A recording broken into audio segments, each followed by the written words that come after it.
The great compassion mantra can dispel calamities. One cannot speak of true advantages. It is just as someone will know the warmth or coolness of a glass water only after drinking from it. Despite the hot weather, people have not been put off and have rushed here to attend the session, undaunted by the long journey and arduous climb. Ultimately, what advantages does this have?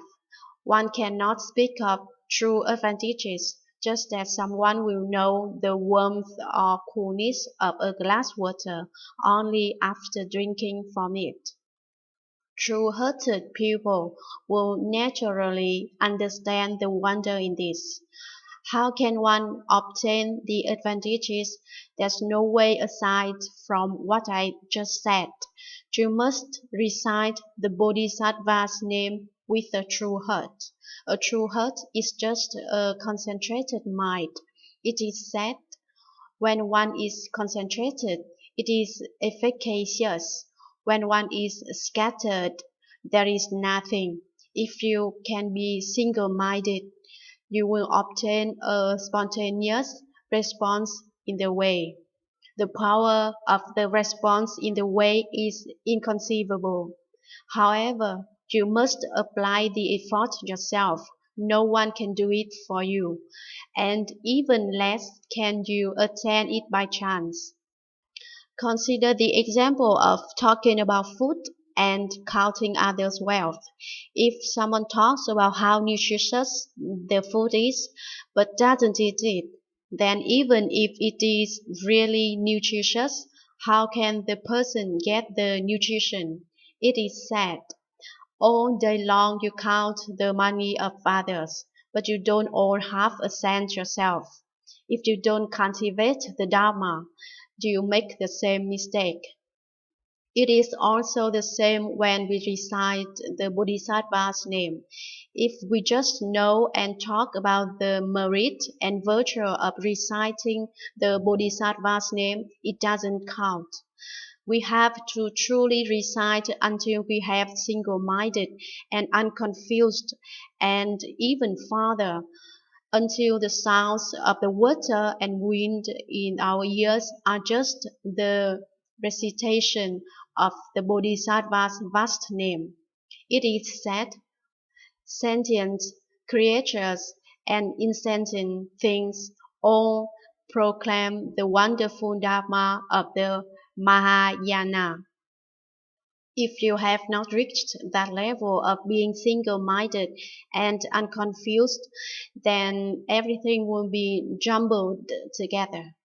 When the wind blows, you just hear a whooshing sound. When the water flows, you just hear the roaring sound. You cannot perceive the wonder in it. So we should honestly recite and not let any idle thoughts mingle in our recitation. Only then can we derive the benefits of the Dharma. This time, when we hold the session, we should pay attention to the rules for the session. As it is said, without a compass and a ruler, you can't draw circles and squares.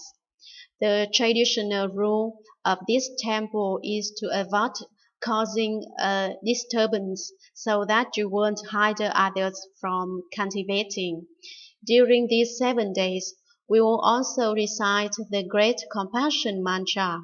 The merit and virtue of the Great Compassion Mantra is inconceivable. Without considerable good roots, it's not easy to even hear the 3 words Great Compassion Mantra. Now everyone can not only hear the name but also uphold and recite it. That proves that you all have tremendous good roots, which you planted when there were Buddhas in the world. Since you have such great good roots, you should not casually let this life go to waste. I remember that when the temple held the first sessions, 8 or 9 out of 10 lay people didn't know how to recite the Great Compassion Mantra, and now 8 or more out of 10 lay people can recite it. That shows the progress made by the laity.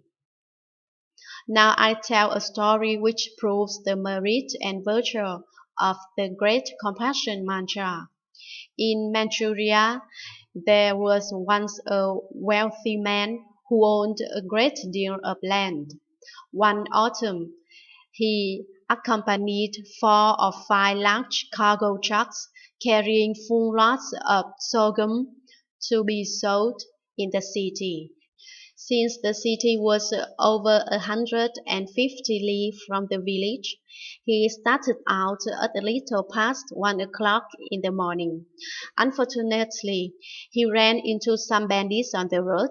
Seeing them up ahead, the rich man started reciting the Great Compassion Mantra.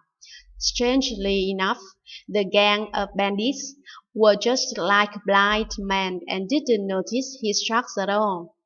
Thus, they passed safely through the difficulty. That's one of the efficacious responses of the Great Compassion Mantra that I have personally heard about.